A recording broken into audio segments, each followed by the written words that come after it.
kind of growing. All right. So thank you so much for joining us today. We are really, really excited to be able to spend the afternoon with you. This is such a great group. We had a great training with, I don't know what our final numbers ended up being, but we were in the 50, 55 range. And so another big group here. Such a big group across the nation working for the VISTA program. And we're just excited to help start to maybe shed a little bit more light on sports-based youth development and give you some of the foundations for some of the programs that maybe you guys are working for and why they do what they do and why we believe what we believe. Where did we end up falling? A little bit closer, Andy. So 51-49, that's respectable. All right, I see you, Waffles. Yeah, I'll take it too. So yeah, we're really, really excited to jump in here today and give you some of that foundation. Today's session really is about the foundation of sports-based youth development. But at Up2Us Sports, we always start with play. And so we're going to play some games with you first. Let me get this off of my screen so I can see everyone's really amazing face. So what you need to do is go to the top right corner of your Zoom. There should be speaker view or gallery view. If for God's sake you're on speaker view, I'm so sorry that you have to look at my ugly mug right now. Hit gallery view so that you can see everyone's beautiful face. We want to make sure that we can see everyone, and we're challenging you. If you're in a place where you can turn your camera on, we want to see your face because this is important for this game. So I'm going to give everybody a second to be brave, to turn on their cameras, to smile beautifully because we're going to need it for this game. Thank you. I see you guys turning on your cameras. AJ, I don't see your camera, so I'm about to call you out, AJ. That's what happens when you know. I just turned it on. Can you not see it? I can't. Oh, now I can see yours. Okay. Oh, and we're at ma'am. Look at you. So yeah, turn your cameras on. Here's what we're going to do. We're going to play some virtual rock, paper, scissors. So as always, just to make sure that we all understand how rock, paper, scissors go, we're going to go two hands, little platform, going to make a little fist, and we're going to count you down. We're going to go 3, 2, 1, show. And you'll show rock, paper, or scissors. Rock beats scissors. Scissors beats paper. Paper beats rock. I remember having somebody in one of our trainings that said they were from a different country and they were like, I've never seen this game, and trying to explain rock, paper, scissors made me feel very, very dumb. They say that when you're dead, you don't know that you're dead. Just everyone around you feels the pain. The same about when you're stupid. And I felt stupid in that moment. Everyone around me was feeling the pain of that. So here's what we're going to do. Oh, AJ, you almost choked. Don't choke on some of that protein shake. And choke on that. So here's what we're going to do. When we play virtual rock, paper, scissors, you're going to pick somebody on your screen. You're not going to name them. You're not going to call them out. You're just going to visually pick someone. We're all going to go 3, 2, 1, and you're going to see if you can beat that person. They don't know that you're playing them. They don't know who you're playing, but you're going to see if you can beat them. And then we're going to play a couple of different rounds. I'll start us off each and every time. 3, 2, 1, show. So let's get ready. We're going to get both our hands ready right here. I play Thomas because he's easy to beat. He goes rock every time. So if you play Thomas, just beat rock. He goes rock every single time. You got your person. Here we go. 3, 2, 1, show. All right. Remember your record. Remember your record. You got to know your record here. Okay, let's play another one. Get you a new person. Pick you a new square. We're going 3, 2, 1, show. Oh, my record's 2-0 so far. Just got to let you know. Sophia and Ellie, I beat you both, so I just wanted to let you know that. No, I'm just kidding. All right, here we go. Pick you another one. You got you another one? Okay, here we go again. One more time. 3, 2, 1, show. I lost that one. All right, how was your record? Somebody talk to me. Unmute yourself. Talk to me. How was your record?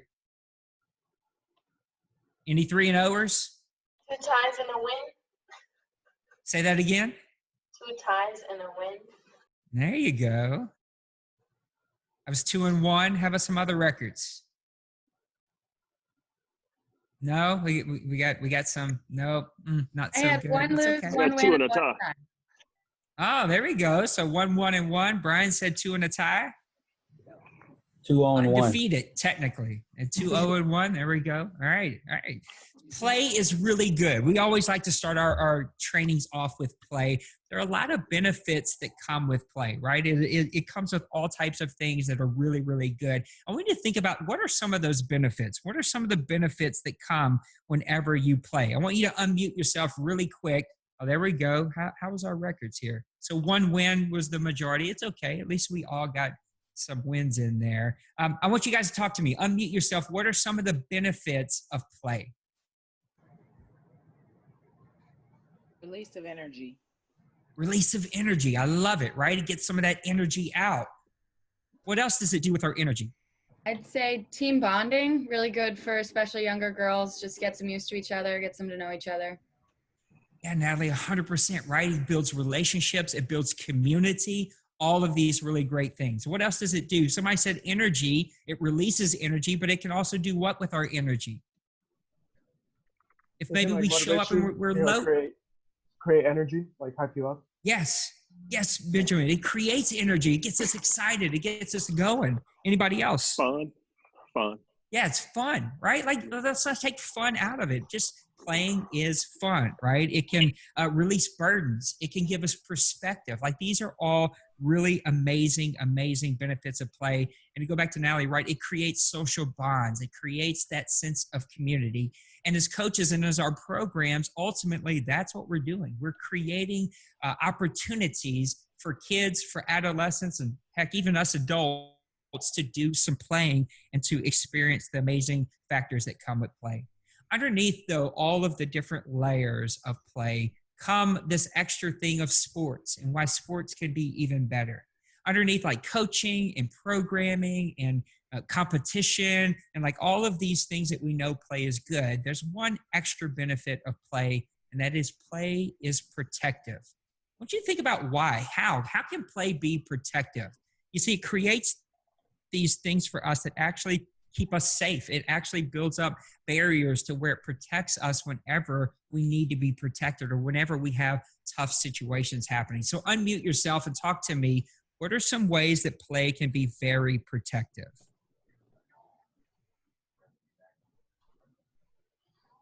It makes winning and losing safe. Right, Joe, it does. It helps us to win and to lose because we have a bond around us, right? We have a team around us. We're not in this all by ourselves. What else? Gives them a chance to use teamwork. 100%, right? We can have some teamwork there. We can have people there that have our backs. Wonderful. One more. We break down barriers. What do you mean by that, Coach Brian? Where we learn to trust each other and Yeah. you get to see a side of me from playing that you normally wouldn't see in other settings. And it allows me to open up more, to share with you things that I may struggle with more. I've seen that side of Coach Brian. It's a great side to go see Coach Brian. I love when Coach Brian plays. So it does all of these amazing things for us, right? It does give us perspective, which is another one. It helps build community, all of these extra things. And we know that play ultimately at its core is very good for us, but we want to take it a step further.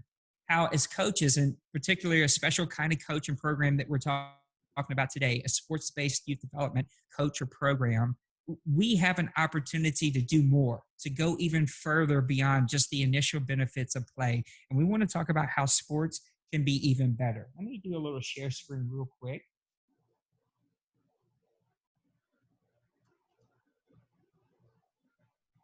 Let's just cover a couple little ground rules really fast. Let's see if I can get this all out of the way. There we go. Here are a couple of the things that we're going to do today. We're going to describe the process and value of sports-based youth development. We're going to give you guys tools to develop and use sports-based youth development techniques. We're going to build the ability to advocate for SBYD techniques in your program. So those are some of the outcomes and the goals that we're trying to aim for today. We understand that just because you're hanging out with us, life doesn't stop. We understand there's a lot of things going on. I've already locked the door for my kid and my dog in the bedroom so they don't come out, right? There's just a lot of stuff going on in all of our lives, and we understand that, but we want to create and engage with you, create a space where you can engage with us as much as you possibly can. But if you need to, you got to turn your camera off and take care of something really quick, or phone call comes in that you really need to take care of it, and then come rejoin us and re-engage with us as soon as you can. As everything at Up2Us Sports, it's opt-in. We want you to come and opt in and choose to play our games and choose to be a part of the conversations and feel that you are in a comfortable space that you can challenge yourself to come and be a part of our environment and part of our engagement. We ask you to be present. 90 minutes is going to fly by. And before this is over, you're like, where did the time go? And in order to get the most out of that time, we just want you to be present with us. Let's try to just really hone in, because there's a lot of learning that we're going to do from each other. And then throughout the day, as we already have started, we're going to ask you to unmute yourself. We're going to ask you to type in the chat box. So here you can see exactly all the different tools that are going to be necessary, the mute and the stop video. Here's one I want you to pay particular attention to, because we're going to need access to it here in just a second. That's your participants. If you'll click your participants, it's going to bring up the list of participants, and you can find your name. If you click on your name, it's going to give you an option to rename yourself. Here in just a second, you're going to need that option. So just be comfortable enough to know where to find it. Participants, find your name, click on your name, and it'll give you the option to rename yourself. We'll talk about that here in just 1 second. I got too many computers going on here. I got all kinds of stuff going on. Let's kind of turn the corner. Now that we know why play is good for us, we're going to talk about why sports is even better. I want you to think about this question. What is the one thing that you're better at because you played sports? What is the one thing that today you know better that you're better at because you played sports? If you think about that, I want you to try to give it a label, give it a word, a small phrase, something that is sticky, something that really explains what that means to you. And while you do that, I'm going to share mine.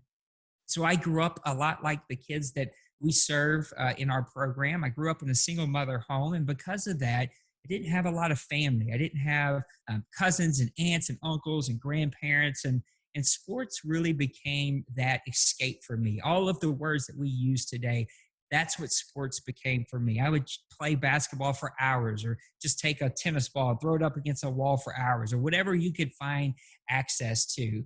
And honestly, it was really hard to actually play any type of organized sports because it was so expensive. But when I did, there was something that happened that was really special. That uniform, that opportunity to come home from school and put on that uniform 3 hours before a ball game, and then you show up and you're all wearing the same thing. You all have the same goal in mind, and everyone is pushing for each other. I love baseball because it's such a great place for chants, and football where you're really a team, and just like all of these sports where we really get people pulling for one another, helping one another, pushing for this common goal. And so for me, it really taught me this idea of family and how a team can become a family. So if you look at my name, it says my name and then family. What would be your one word? I want you to think about it. And then when you feel like you have your one word, I want you to go to participants, go over to your name, and change your name to include your one word. We want to look at some of these words. As you do that, I also want you to think about, what are some of the ways that you learned this word? How did you know this was a thing for you? Was it a coach that taught it? Was it a moment in sport where you learned this lesson? Was it a teammate? How did you learn your word? And how did that become something that you know better today because you played sports? All right, here's what we're going to do. We're going to give you a couple more seconds to change your name. I don't have it up in front of me, but I know that names are changing and we're adding in that name. We're going to send you to some breakout rooms, and probably ones or twos. There'll be groups of 2 or 3 people in each breakout room. We want you to share your story, share your word, and share how you learned that word. And then when we come back, we'll look for a couple of sharebacks. So add your word to your name. Then we're going to send you to a breakout room here in just a few seconds. I think in a few seconds, as soon as Nate can get it set. I think this is going to be good. So here we go. It's going to pop up to join a room. You'll be in groups of 2 or 3. We're going to give you 2 minutes. I want you to share your story, hear other people's story. When we come back, we'll look for a few sharebacks. We'll see you in just a minute. All right, welcome back. I hope that you guys had good conversations. I know that we had to keep this thing moving, and so we had to cut some of these short. I want to look for 2. Somebody share your word and how you learned it in like 15 seconds. So anybody want to unmute, share your word and how you learned it? I learned perseverance through ballet. Love it. Coach Faye, what about ballet taught you perseverance? Ballet is a predominantly white sport. And so when you're a person of color and you're doing ballet, we're talking about the 80s, you would have to deal with people who thought that your body type was not appropriate for ballet. And so you had to keep pushing. You pretty much had to be better than everyone else in order to compete. So Yeah, I just made a neat new connection with a friend who actually runs a ballet studio in New York, and learned so much about ballet and the things that people are having to overcome to make it more accessible to people of all colors and backgrounds, and it's just an amazing thing. Thank you for sharing that. One other person, what's your word and how did you learn it?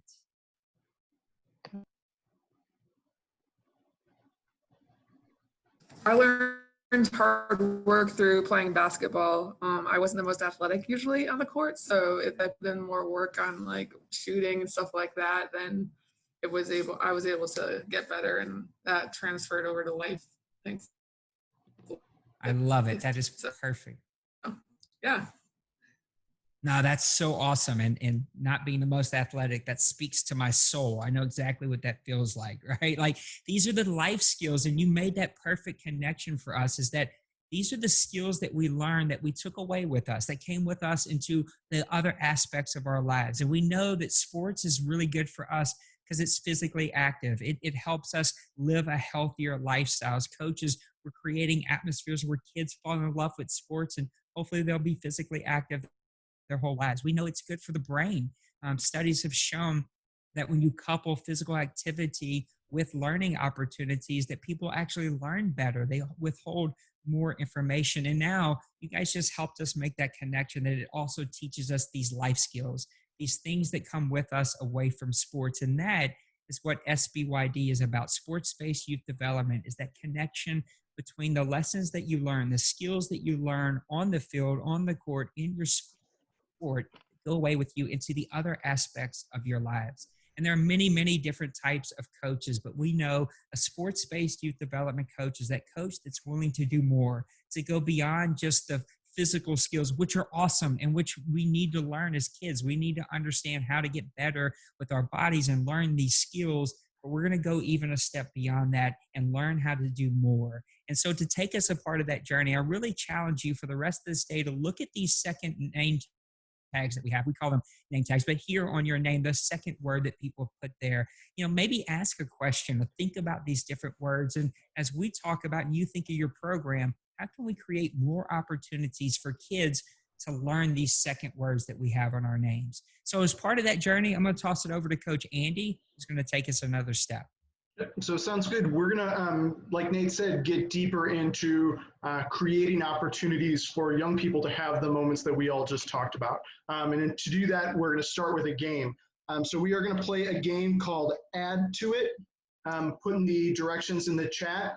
But this is a game that is going to go around in a circle alphabetically once we get into small groups. Our goal is going to be to create different movements and remember the movements that other folks made. So Nate, if you could share that screen real quick and get our instructions up on the screen. They're in the chat also. And the way that Add to It works is that the person with the first letter that occurs in the alphabet in your group, like Andy for me in my group with Nate, Marisol, and Thomas, I'm gonna go first.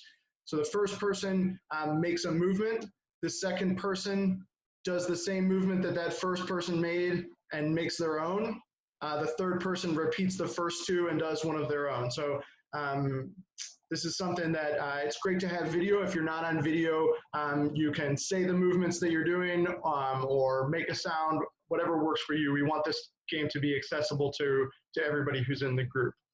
So if we can head back to gallery view, I'm gonna play around with Nate, Thomas, and Marisol. So I'm gonna go first, Marisol, then Nate, and then Thomas. Kim, if you wanna play, you can jump in before Marisol. Okay, cool. So I'm gonna go first. Kim would be next. Repeats, makes her own movement, then Marisol. Got it. All that time in the club's paying off, Marisol. Nice. So many 80s dance moves. I love it. Thomas, what's up?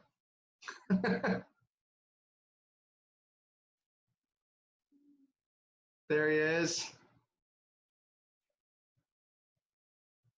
Excellent, excellent. So let's clap it up for those people. Good work, good work. So if in any situation the person forgets what the movement is or something like that, then we start with that person and try to go around the circle.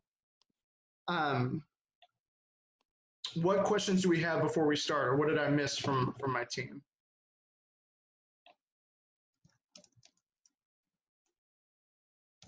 Great. So Nate is going to break us into groups of about 12 to 15. So probably we'll be in 5 or 6 groups. We'll add to it just with whatever movements you got.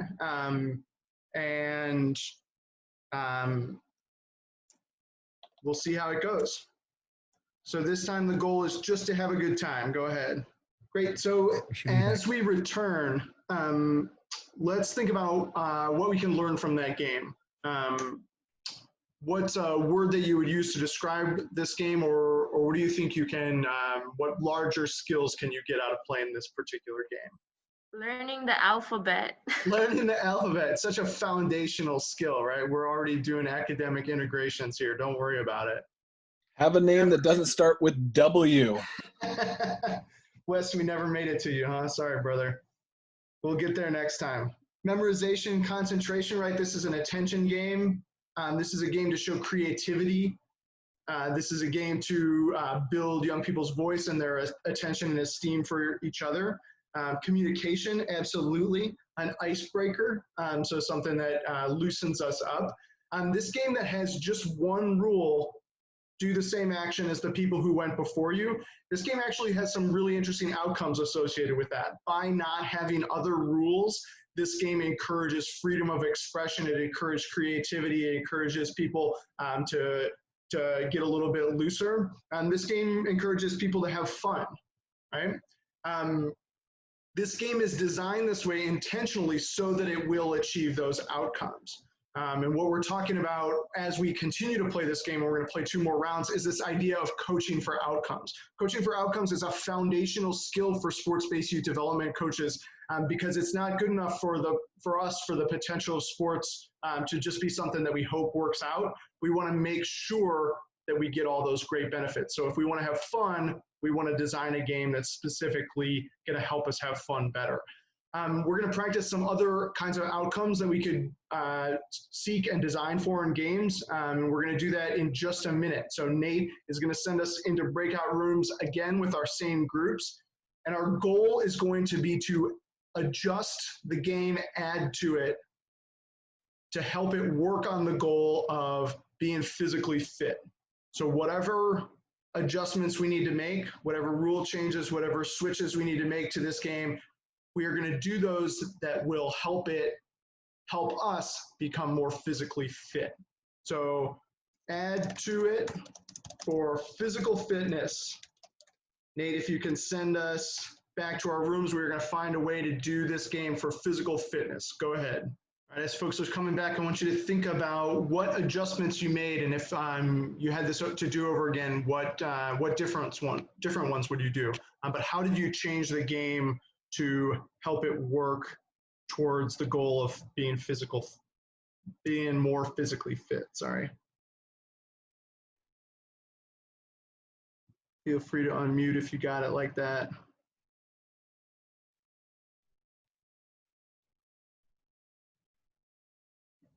We came up with the idea of doing a squat in between every motion. Nice.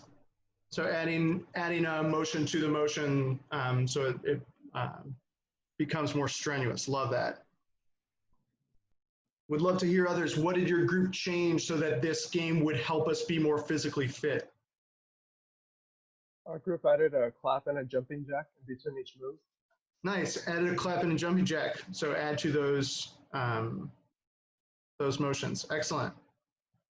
Any other thoughts? Feel free to put them in the chat. I think that this is great, right? We put a layer on top of the game from what it had normally been. And the exact same thing we do all the time as coaches in sports. And it's that exact same thing that we can teach our coaches if our primary role is to support coaches, that we can encourage coaches to do. So We don't just have to scrimmage, right? We can add point values to the behaviors that we want to see, right? We can do design drills and activities specifically to work on individual components of the game, right? If we wanted our basketball team to be better at rebounding, we wouldn't just hope that they got better. We would assign extra points to rebounds. We would do rebounding drills. We would break down that skill. That overall process is what we call coaching for outcomes. So whether you're a coach or whether you're working with coaches, coaching for outcomes is just the process of thinking about where you want to be and then designing your activities to promote that goal. Coaching for outcomes is part of that more that sports-based youth development coaches do. We want to make sure that our young people are building great sports skills. We have to identify those skills and then specifically coach and arrange activities so that they will build those skills. I think that's really intuitive when we think about sports skills. It's something that coaches do all the time and might be less intuitive for your program or for your coaches or for you as a coach when it comes to life skills. All these second name tag things that we have on here, you know, when we continue to think of those things, we want to think specifically about what the moment is that we learn that thing. How did we learn to be courageous or independent or learn to recover well? And as sports-based youth development coaches and as those who support those programs, we want to make sure that we are creating intentional opportunities for young people to build specifically those skills. So what we're going to do right now is head back into our breakout rooms in just a second and work on how can we adjust games to work on those life skills. So the one that I see a bunch of people have is communication. So our goal for this last round is to change the game so that we can work on communication, add to it so it builds communication skills. So Nate, if you can head us back into our breakout rooms, we will work on communication with add to it. Last game, 2 minutes. All right, welcome back. You can see a poll as you come back in. Feel free to hit us up there, and then feel free to hit us up in the chat with the adjustments that you made to this game to make it about communication and to build that skill of communication. We're going to move forward as we do that, so please hit us up in the chat. And Nate, if you can share that screen real quick, that would be ideal. So on the next slide, the skill that we've talked about and that we mentioned is coaching for outcomes. And what coaching for outcomes means really is being intentional about what you want to get out of your session. So whether you're a coach or whether you're working with programs or whether you're talking to people about sports-based youth development, this is the heart of sports-based youth development, that we don't play sports and hope that good things happen. We are intentional about designing activities so that young people get the very best that sports has to offer. I hear all the time about the power of sport, the inherent power of sport, but what we know is that lots of young people who play sports end up leaving sport and not getting a lot of things out of it. And a lot of people learn some pretty rough values from playing sports. So if we want to be great sports-based youth development coaches, if we want to be great advocates for sports-based youth development, if we want to help sports-based youth development programs be more effective, then we have to be intentional, right? We have to design our coaching to unlock that potential of sport. And that power that we know is inside of sport is just potential. It doesn't work, doesn't have an effect without an intentional coach. So wherever you are supporting your program, make sure that you, your coaches, and the whole thing is intentionally focused on building the skills that we know are important, both on the field and in life. To talk more about that and kind of another thing that surrounds all of this work is going to be Marisol take us through another couple activities. So Marisol, hit us up.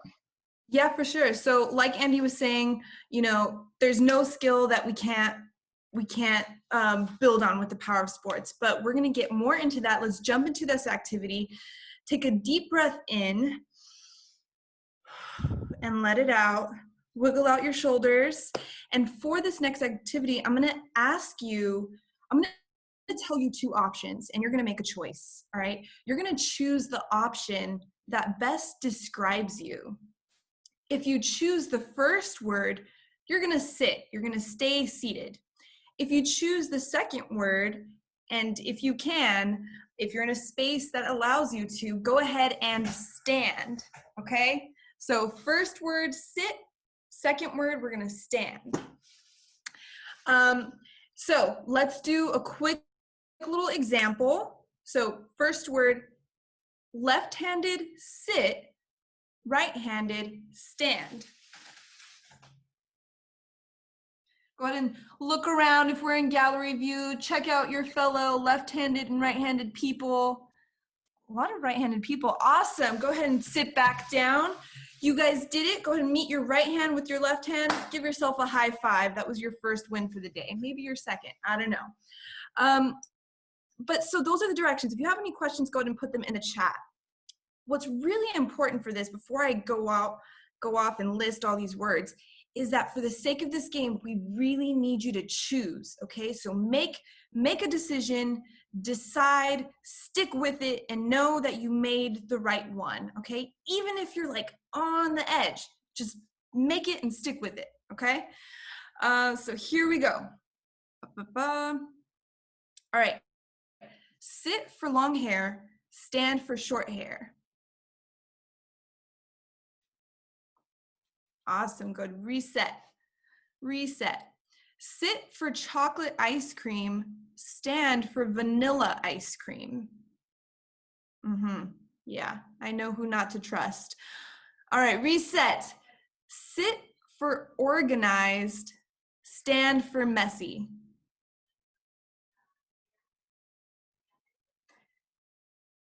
Sit for creative, stand for not creative. Awesome. Go ahead and sit for mathematics, stand for history. I really enjoy saying that one. It feels very noble. Stand for history. Sit for clumsy, stand for coordinated. Nice. Clumsy people, I just gave you your second win. You successfully sat, okay? You're welcome. Sit for shy, stand for outgoing. Stand up, outgoing people, let's go. Sit for library, stand for sports field. Sit for books, stand for music. Ooh, this one is always controversial. Sit for morning, stand for evening. Sit for listener, stand for talker. I saw someone just all caps, right? Stand. I love it. All right, last one here. Sit for leader, stand for follower. It's a tough one. Nice, awesome. All right, go ahead and get yourself comfortable again. Stay seated. Take another deep breath if you feel like you need to. And I'd love for everyone to just unmute themselves and kind of share, talk with me a little bit here. When I said, the words, when I said those pair of words, who told you to either sit or stand? We also have a poll, so go ahead and answer that poll. Who told you to sit or stand? Put it in the chat. Tell me what your thoughts are. I did. You did? I did. You told yourself to sit or stand? Yeah. Yes? Okay, awesome. I also see some people on the poll saying that maybe I did, but really I just kind of just gave you the directions there, right? So some people just really aren't sure, but yeah, Natalie, you told yourself. And how did you know, Natalie, sorry to pick on you a little bit more, but how did you know which choice to make? Like, where did that answer come from? Just pure instinct, listening to, that first thought that pops into your head or that first feeling. Yeah. So instinct. So maybe you just kind of like knew yourself in that moment. You knew what felt right. Yep. I've had some other people say that, they just knew that the other word was totally not them. So they went with the other one. And some people usually say like, oh, it's just how I label myself. And all of those are totally, absolutely correct. So let's get into another activity just so I can kind of bring this all together for you guys. And for this next activity, I want you to know that this one is a little bit more serious. I'll try to hold back all of my joking, my talented jokes, but it is a little bit more serious, so be prepared to really reflect with this one.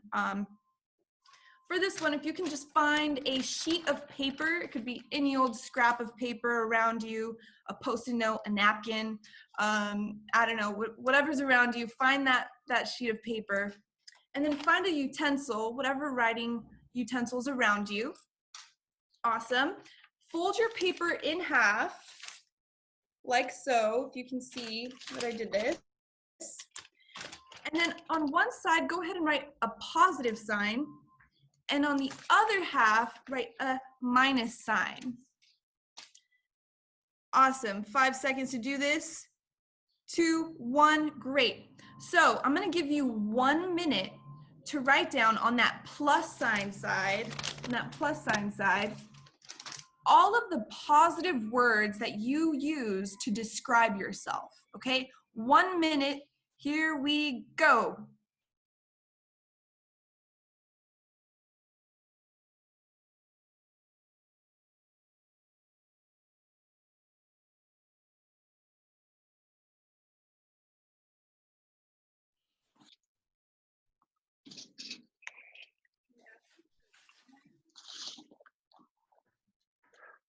There's an ID at the bottom of your.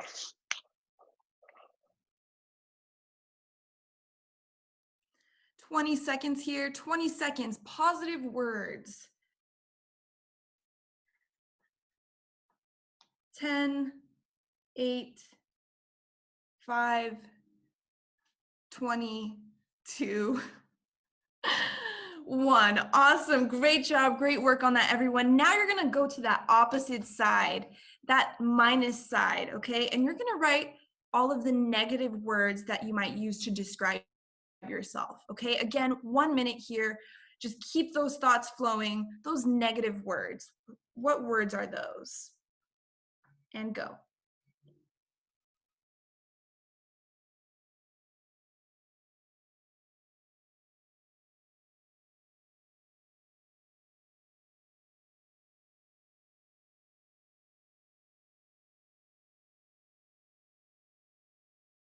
And 10 seconds. 9, 8, 3, 2, and 1. Awesome, great, thank you. If you want to keep writing, go ahead, keep adding to your positive and negative list if you would like. But right now I'm going to ask you some questions, but these questions really are for just some personal reflection. I want you to just think about this. You don't have to chat anything in, you don't have to share with me, just think about it on your own. I want you to choose one word from your list. Look at your list, okay? Don't look at the screen, look at your list. Choose one word that stands out to you somehow. And I want you to think about the very first time that you started calling yourself this word. Okay? How old were you when you started calling yourself this word? What were the circumstances? Where were you? Who said this word? Were you in school? Were you at home? Okay, now I would really love to have some conversation. So if you want to use that chat box, if you want to unmute and just talk to me, I want to hear which list was harder for you to write. Chat it in, share with me.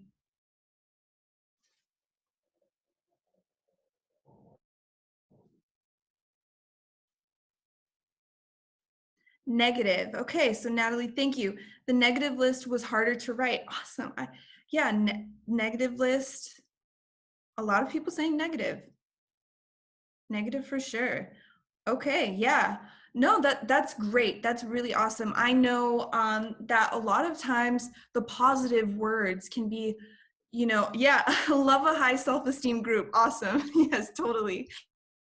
But I know, that for me, when I actually first did this activity, the positives were really hard for me to come up with. And those negatives just flowed out like nobody's business.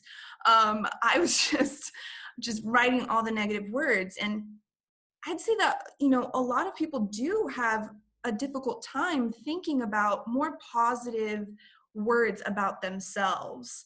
Now, going back to our poll, I don't know if we shared those results yet, but we had a poll up that asked you how many years, oh, here it is.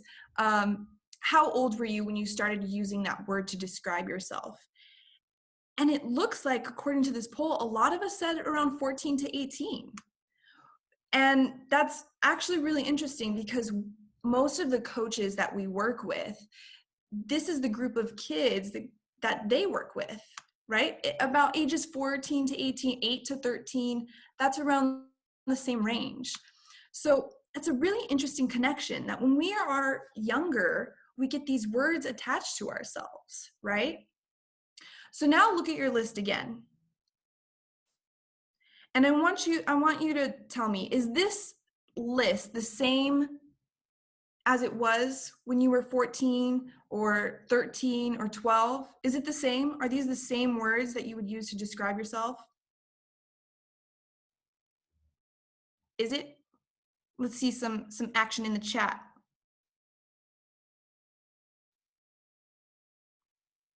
Is your list the same from when you were younger? Some no's. No. Very much changed. A lot has changed. Yeah. Absolutely. Certain words on our list have changed. I saw, let's see, where was the answer? Very much changed. Wes, you said very much changed. Sorry to pick on you, but I'd just like to hear what word on your list maybe moved from negative to the positive side. Can you talk a little bit more about that? For sure. I think friend has been one of those for sure.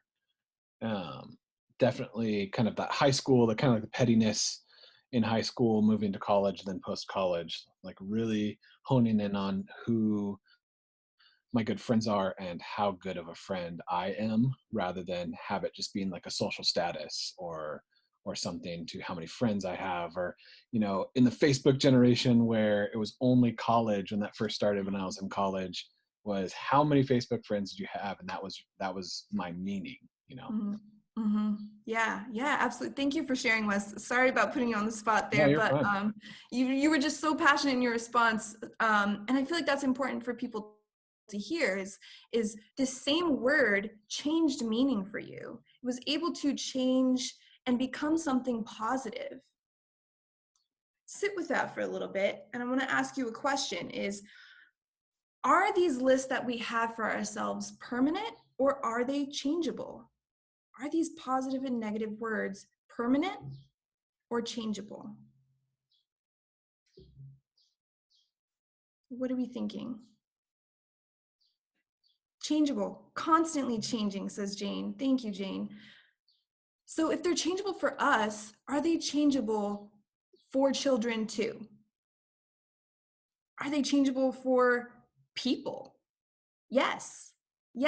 This is really what we try to teach our coaches, is that the young people that they are working with have this ability to change their words, to have this growth mindset, as you see on the shared screen right now.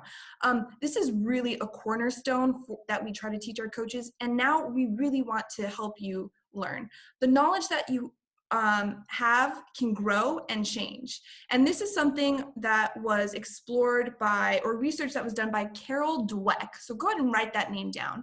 Carol Dweck called this the growth mindset. Right here on the shared screen, you see this giant blue circle. This is all the knowledge in the world that exists in the world, all the knowledge ever, okay? And this green circle that just popped up is the circle of mastery. This is all the knowledge that you have, all the skills that you currently have. And this red circle, well, that red outer circle, that's where that growth mindset comes in.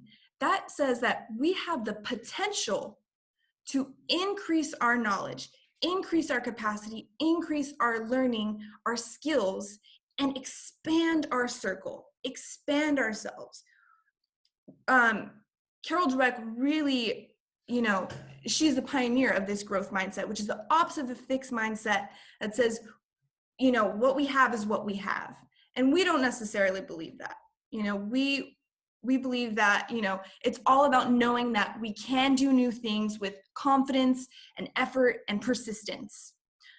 So if we know that we're not our final selves and our young people are not our final selves and that we can build new skills and grow, then we need to find ways to support that growth. And I'm going to throw it over to Thomas right now, and he's going to talk a little bit more about like what we can actually do to find ways to encourage that growth. What are the things we can say to really encourage this kind of skill building?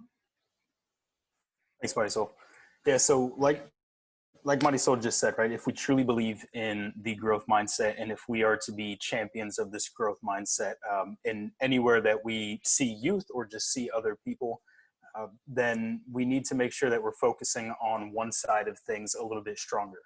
When it comes to sports, when we talk about this to coaches, but also when we are teaching, regardless of whatever it is, when we're mentoring, we tend to focus on the weaknesses and building up our weaknesses. And all of our attention just goes to being on weaknesses and trying to fix that problem with our team. And we sometimes lose sight of the positive. And if we want to be great mentors to the people around us, to the youth around us, then we have to have that focus on positive behavior. There's actually in the youth development world this idea of positive attention. And what that explains is that attention increases behavior. So if the only attention that you're giving to someone or some action is when that's a negative action, when people look for attention, which we all need, they're going to continue to do the thing that got them attention in the first place. So to have a strong focus on positive attention will mean that we're reinforcing positive attention, especially when we're working with youth. So again, if we believe this, we want to dig a little bit deeper and we want to uncover a key skill on how we can use this and help people grow. So we're going to start with a little activity. It's going to be similar to the one that we just did with our 2 lists. We're going to make 2 lists as well, but we're going to do it here on our presentation. So we're just going to use the chat box function. I'm going to pull that up right now. And we want to start off by saying, like, everybody comes to a certain place. Everybody showed up here today with a certain idea of themselves. All of the things that you would call yourself, the story that you would write for yourself, and kids are no different. So kids are going to come to us with this story, and we love to talk to coaches all the time about, it's our job to use every tool that we have to help people and help kids change their story for a positive light. So we're going to use the chat box here. And the first thing that I want you to type in, just try and type in sort of 1-word responses. You can put in however many you want, but just send them out 1 word at a time. Let's create a list of all the negative words that kids are called, right? Kids that may be in our programs, even if they're not kids that we see directly. What are some of these words, these negative words that come around? Awesome. Yes, I'll read some of them out and try, feel comfortable to speak the truth of what, the reality in which we're living in right here. I won't say too many. I'll try and keep them a little bit more focused on the ones that we're working on. But yeah, some of these harsh words that come out, right? Let me see. Idiot, trash, immature, uncoordinated, ableist slurs, gender slurs, right? All of these words that kids tend to hear about themselves. Awesome. All right, let's go ahead and stop it right there. And then let's make a list of positive words. So what are the positive words that we hear kids call themselves? Teachers call kids? What are the words that we hear about our peers, about them saying about each other? Strong, leader, smart, champ, brave, goat. Love it. Dedicated, beautiful, leader, empowered. Awesome. Yeah, all great words. You can throw your final ones in there if you had them on your mind. But all these words, right? And we know that as people who are working in organizations that are sort of youth facing and dealing with youth, again, even if it isn't sort of directly in front of us when we're doing our work, we know that we have to help kids and help people use every resource that they have and that we have to help change their story. And one thing that should come to mind when we're thinking about helping people change their story and add more positive words onto their list is to use praise. Right? Praise is very powerful and very important. And we believe that as well. And we think there's a very specific type of praise that we can use to do this more effectively than just sort of general praise that we throw out. So I want to give you an example, and I want you to look and listen and see the things that I'm saying in these two scenarios that I'm going to offer. So we're putting this scenario in the sense of a workout program, and we have one of the kids in our program is named Ben, and Ben, who loves to work out and like work out in a gym with serious equipment, comes to us and tells us that, you know, they weren't able to get out to the gym because of quarantine and self-isolation. They were able to look up YouTube videos and start getting their fits in that way. All right, so coach number one is being told this, and here's coach number one's response. So listen up for what this coach has to say. Ben, that's a great idea. It's pretty amazing that you're able to do that. Can I share your idea with the team on our next team meeting? All right, same situation. Ben comes up, tells coach number two that they were able to find YouTube workouts, and here's what coach number two says. Try and find a difference. Ben, that's a great idea. You found a way to replace your typical fitness routine in order to stay physically and mentally fit, even during social isolation. That's called being resourceful. You're amazing. Can we share that with the team on the next call? All right. So here's my two questions to you. The first one here, the first one is just a thumbs up, right? Is coach number one doing a good job? Give me a thumbs up, thumbs sideways, thumbs down. What do you think? Coach number one. We got a thumb that's like at the 10 o'clock position over here. Pretty good. Awesome. Yeah, coach number one did a great job, right? So coach number one was very positive, very encouraging. Just coaches, not just teachers and mentors, but just our peers, everybody. But coach number two in this situation is doing something even better, right? Now, here's where I want somebody to unmute and share with us. What is the thing that coach number two did in this situation with Ben that was even better? We get one volunteer to unmute and share. I'm sorry, say that again. Praise. Praise, yeah, the praise was great. What did they do different in their praise, though? I think that was Kenya. Yeah. He did like the TLC. He kind of showed him what he did, and he said that, I think he asked him like saying sorry. My words are just like not coming out. No, you got it. But basically, I heard him saying that it's like, oh, you did this. That's really good, skill to do for this, Yeah, I love it. Kenya is a pro here in the SBYD game, so she already knows this technique. I think I saw Natalie have a response that was the coach talked about why that thing was so positive, and then did one more thing, right? So if we can throw up the next slide right here, this praise that coach number two gave is called TLC praise, all right? Tell it, so this is what the person did, label it, this is what that action is called, and then celebrate it. This is how I feel. This is sort of my celebration of how that makes me feel. So we not only told them exactly what they did, we told them why it was so great, but we also gave it a label. So resourcefulness. This action that you did is so great. That's called being resourceful. Now this person has this thing that they can add to their positive list, and it's specific and it defines it for them, and it helps that stick a little bit stronger.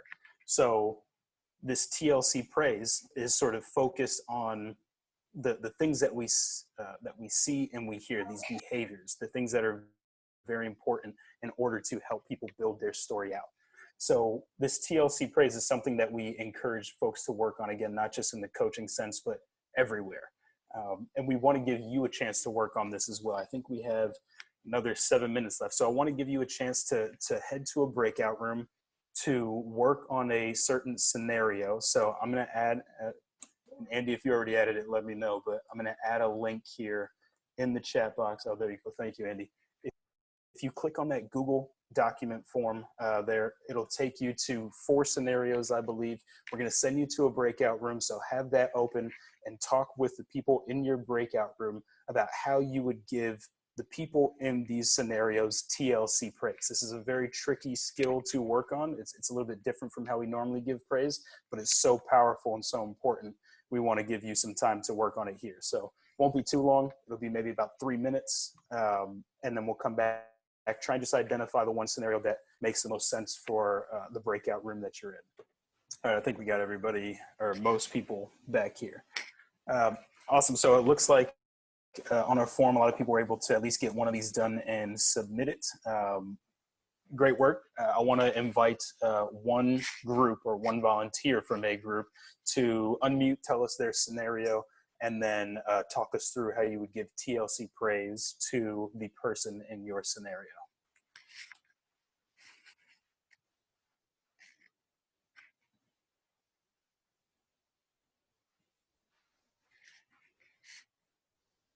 And it's perfectly fine if it's Ben again.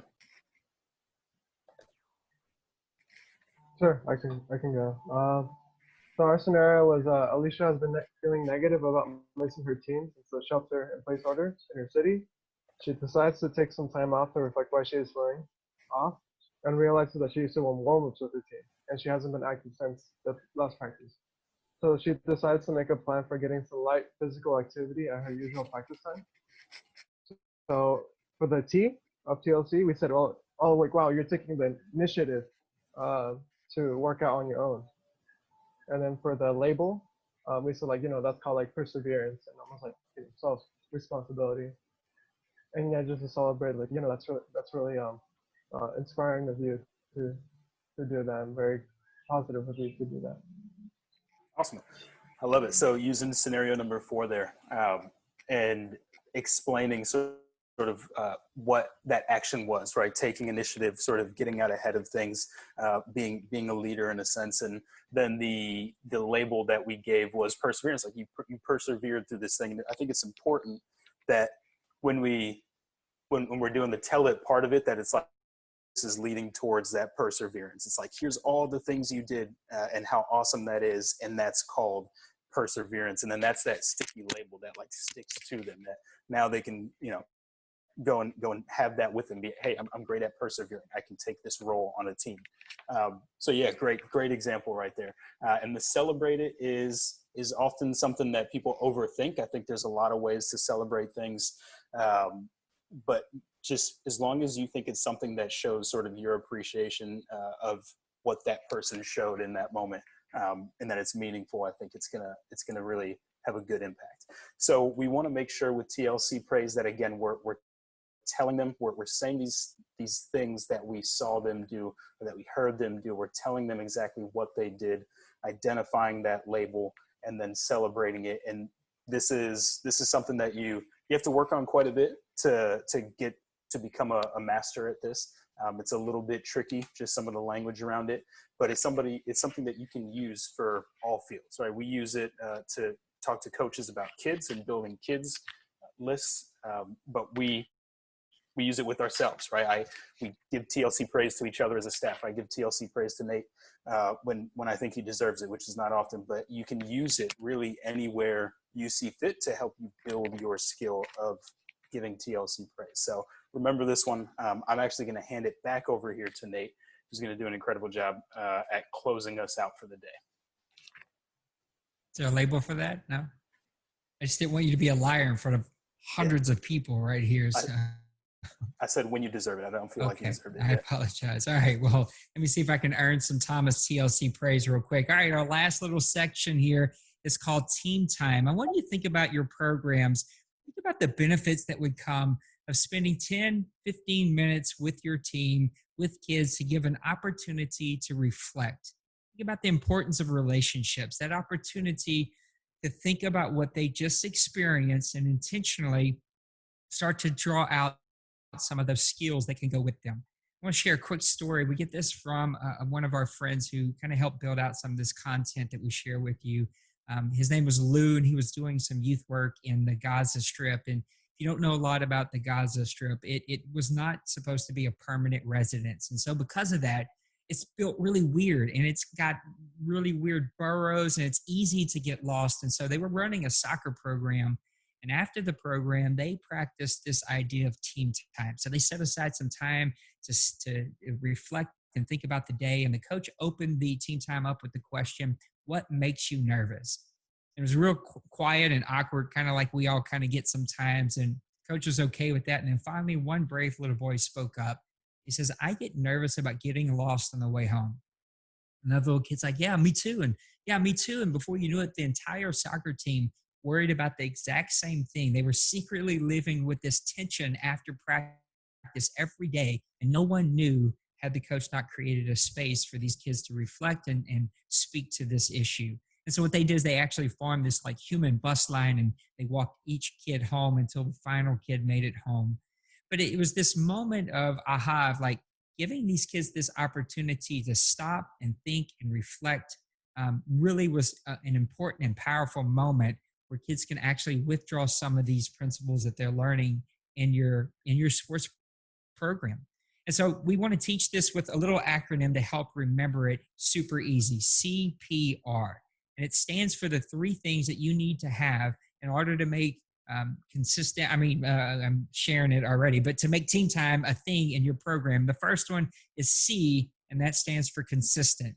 It just needs to be a consistent time that fits for your program. For some programs, that means the only time they have all their kids together is the very beginning, and then kids leave sporadically throughout, or they only have their kids in the middle of their programming. So they put team time in the middle, or for most of us, it'll be at the end. But it just needs to be a consistent time that kids can count on. The next one's P, and that's for players first.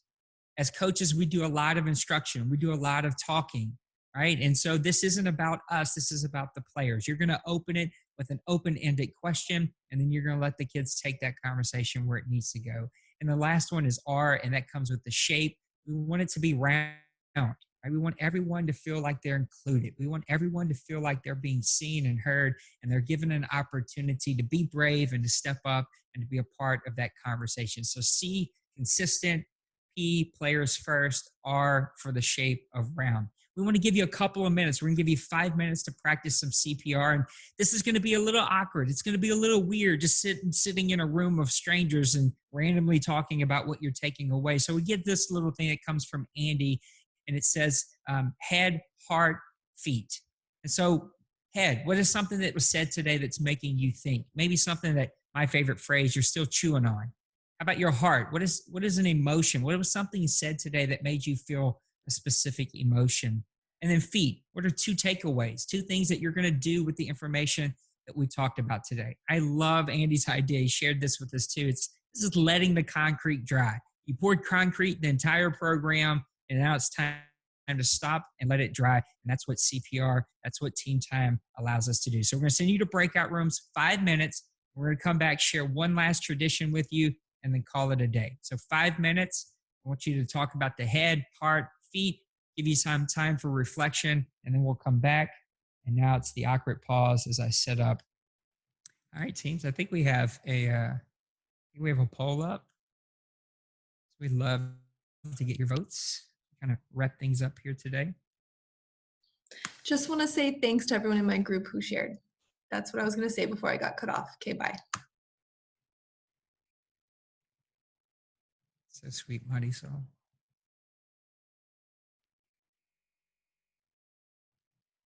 What's our numbers look like? All right, we should all be back now, huh? Cool. So you should see a poll up. I hope that you guys had really good team time. We'd love for you to vote.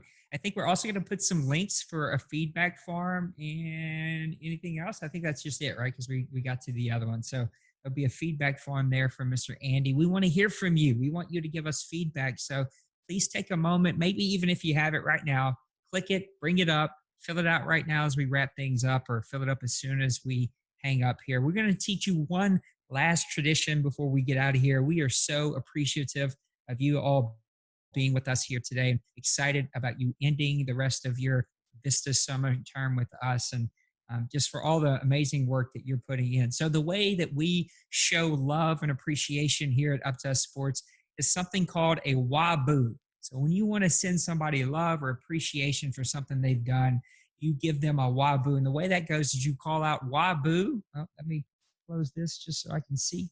Call out a waboo, and then you're going to clap 3 times. 1, 2, 3. A quick pause, and then 1, 2, 3. And then you're going to ball up all the positive energy, all the love, all the appreciation, and you're going to send it out to your friends with a Ric Flair woo. So I'm going to give you a waboo for a really great session today. We appreciate you being here. So let's do it together. Waboo.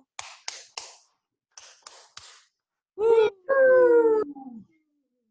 Thank you guys so much. We're going to